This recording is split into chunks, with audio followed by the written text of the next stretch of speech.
How's it going, and welcome back, everyone. So today you can see I have the MB Scaler and a whole bunch of 12-inch / 1/6 scale military guys standing around. Well, I got this MB Scaler and I didn't just rush out and buy all these figures. I actually had anticipated getting this at some point in time because I actually originally intended on getting the 1/6 scale Sherman tank at some point, but I still have just never found a good deal on one. They make a radio-controlled 1/6 scale tank that all these guys would fit in perfectly. And I was going to convert one of the G.I. Joe Jeeps over, and then this came out, and I finally got one. I know I'm a little late to the game. But as you can see, I have several different soldiers, and I have a few different brands to go through and talk a little bit about one brand or the other and what you might consider acceptable, not acceptable to pay for them. Because we're going to start off with like this guy, this guy, this guy, this guy, that guy. Those are all G.I. Joe. And they bring more of a top dollar. You could pay anywhere between $40 and $100 a piece for them. I did not pay that because I got lucky, and I said I've been picking these up over a long period of time at flea markets. And then on the far left, we have a soldier from Click and Play. Those guys are like $25 and not too bad. I'm going to show you why I'm going to go with that one for my driver. And then here is a 21st century German soldier, and it's a really good, high quality, high detail. I mean, his outfit and everything is great. That full belt buckle under there, the whole 9 yards. And the same with the G.I. Joes and like the 21st century, and there's another company called Dragon, which I don't have any of theirs. But their guys are a little bit above what the rest of them are. So I'm going to get this camera a little closer, move the Jeep out of the way, and show you some of these different figures. So this is a G.I. Joe, and I started off with them because I kind of think they're one of the more high qualities. As I said, you're going to pay more for them, but you're going to get a lot more accessories and other things as well. And this one is Medal of Honor recipient Francis S. Curry. So this is a real historic figure from World War II. And he comes with a bar rifle. He's got his dog tags under there. I mean, they even have the liners and hats inside the helmets. All of their belt buckles work. All these do open up. Like, say, under here, he's actually got a service pistol. Or this one over here has a service pistol. But he's got the canteen. All these pouches open up, and these are legitimate snap buttons. And the other things is, I mean, he also comes with an M1 Grand, a bazooka, a couple of gaiters, and these are like legitimate snap-fit gaiters that would go around your boots to protect your ankles. And it comes with his Medal of Honor. And it also comes with a couple of rounds for the bazooka. And that's, you know, oh yeah, I can't forget about the captured Luger. So the G.I. Joe stuff is really off the scale. I mean, like over here is our P-17 crew member, and these are working, legitimately working zippers.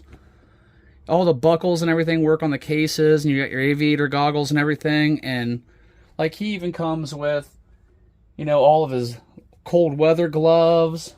The oxygen, the other oxygen tank, and the mask that goes into it. And same with our, back here we have our PT boat commander. He came with a regular hat, his commander's hat, the really nice Thompson, the life jacket. Underneath that he's got a service pistol. You know, looks like he fell over.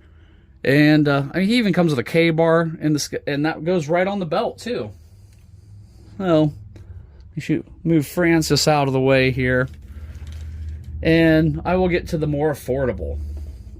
Now this guy here. This is a Click and Play. You can find these on Amazon for $25. And they're not quite as highly detailed like the G.I. Joes. Some of them, most of their helmets are actual metal and stuff like that. But if you look at his hands, I think he actually holds his weapons a little bit better. But the accessories aren't quite as nice. Like this is just like a, you know, a hard plastic. And he did come with a little trench shovel and an unpainted stub nose like 38 revolver. Not sure why he came with that. And a couple of hand grenades. Then he has his backpack, helmet, which is plastic, but serviceable for what we need. And he is kind of like a chintzy or little strap, but not bad. And so this guy's only like $25, and I think they look pretty good. But the reason I'm going to go with him for my driver is the fact that he's only $25. And I need to take loose his joints. So I'm going to show you how to take these guys and make their arms free-flowing.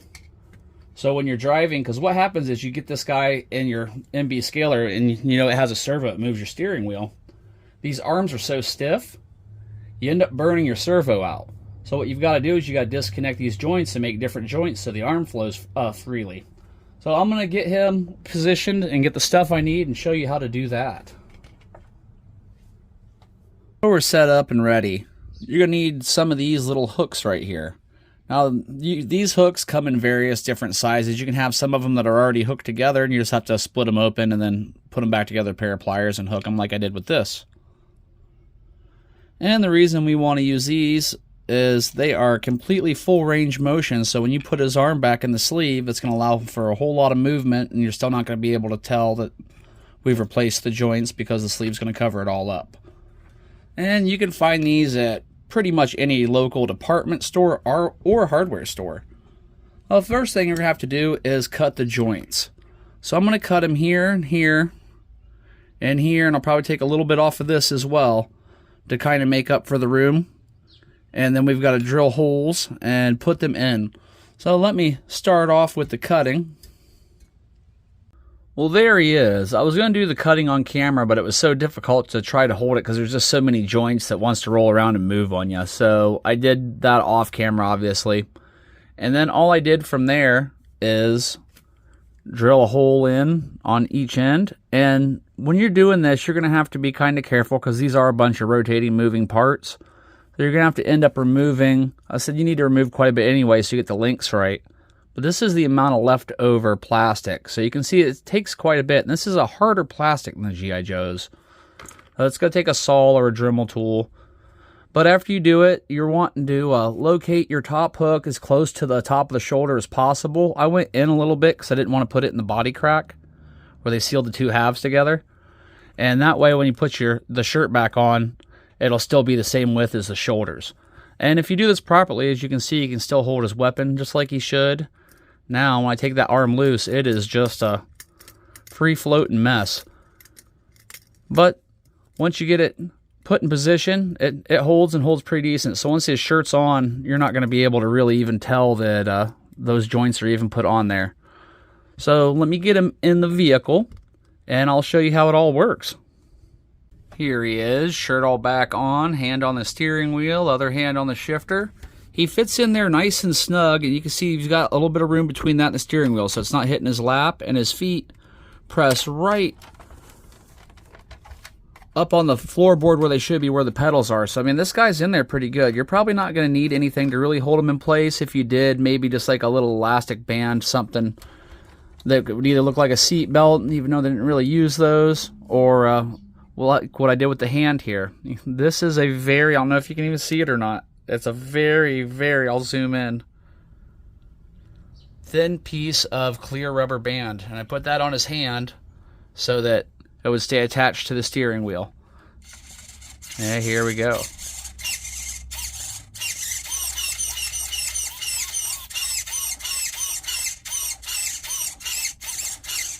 So he works pretty good, especially for what I need. I did notice there is a little bit of slippage in the steering wheel, like the servo is not the tightest or whatnot, but I'll deal with that on another day. I figure we just go outside and see how this all worked out and out in the open like it should be.